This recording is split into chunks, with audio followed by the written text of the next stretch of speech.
Hi everyone. So, హాస్పిటల్‌లో admit అయ్యాను కదా! నా డెలివరీ నార్మలా? సి సెక్షనా? అని చెప్పి ఇప్పటికే అడుగుతున్నారు. నేను ఆల్రెడీ ఫుల్ వ్లాగ్ కూడా రిలీజ్ చేశాను, ఒకసారి చూడండి. హాస్పిటల్‌లో అడ్మిట్ అయ్యాను కదా! నాకు పెయిన్స్ రావడం కోసం, నార్మల్ డెలివరీ చేయడం కోసం డాక్టర్ జెల్ పెట్టెళ్లారు. మా అక్కకేం అర్థం అవ్వట్లేదు. వాళ్ళకి నార్మల్‌గానే న్యాచురల్‌గానే డెలివరీ అయింది గానీ, ఇట్లాంటియేమీ ఆమె చేయించుకోలేదు. కొత్తగా అనిపిస్తుంది దానికైతే. సో, డాక్టర్ ఏం చెప్పారంటే, బాల్‌తో వర్కౌట్స్ చేయాలి, స్క్వాట్స్ చేయాలి, వాకింగ్ చేయాలి, 1:00 వరకు చేయాలి మధు, నిద్రొస్తే పడుకో అని చెప్పారు. జెల్ పెట్టేసి వెళ్ళిపోయారు 9:30 ఆ టయానికి.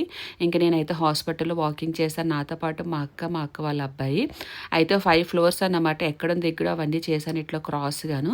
నా వంతు ప్రయత్నం నేను చేస్తున్నాను. నార్మల్ అయ్యే ఛాన్సెస్ ఉన్నాయి కాబట్టి, అది కూడా 8 ఇయర్స్ గ్యాప్ ఉంది. ట్రై చేద్దామని చెప్పి ట్రై చేశాను. అండ్ ఇంకోటేంటి, నాకు ఫస్ట్ సి సెక్షన్ అయింది కదా! స్కార్ కూడా మంచిగా ఉంది. ఒకవేళ నార్మల్ డెలివరీ అయ్యే టైంలో స్కార్ ఓపెన్ అయితే ప్రాబ్లమ్ అవుతుంది. అంటే నాకు ఆ ప్రాబ్లమ్ కూడా లేదు. స్కార్ మంచిగా ఉంది కాబట్టి డాక్టర్ ట్రై చేయొచ్చు అన్నారని నేను నార్మల్ డెలివరీకి ట్రై చేశాను. 1:00 వరకు ఇట్లా వాకింగ్ చేస్తా ఉన్నాను, స్క్వాట్స్ చేస్తా ఉన్నాను, బాల్‌తో అవన్నీ చేశాను. అండ్ ఇంకోటేంటి, నా పొట్ట బాగా దిగిపోయింది. హెడ్ కూడా దిగిపోయింది. 8థ్ మంత్‌లోనే హెడ్ దిగింది. నార్మల్ అయ్యే ఛాన్సెస్ ఉన్నాయన్నారు కాబట్టే ట్రై చేశాను. అదర్‌వైజ్ నేను ట్రై చేసేదాన్ని కాదు. సి సెక్షన్‌కే వెళ్ళిపోయేదాన్ని. సో, నా ఈ వీడియో ఎవరికన్నా హెల్ప్‌ఫుల్ అవుతుందేమో అని చెప్పి 8థ్ మంత్ నుంచే కొంచెం ఇట్లాంటి వర్కౌట్స్ చేస్తా ఉంటే మేబీ నార్మల్ అయ్యే ఛాన్సెస్ ఉండొచ్చు. నేనైతే 9థ్ మంత్‌లో అట్లా స్టార్ట్ చేశాను. బికాజ్ ఆఫ్ నాకు రుమటైడ్ ఆర్థరైటిస్ ఉంది కాబట్టి ఎక్కువ నేను స్ట్రెస్ తీసుకోలేదు. నెక్స్ట్ షాట్‌లో ఏం జరుగుతుందో ఏంటో చూపిస్తా. That's for mini vlog.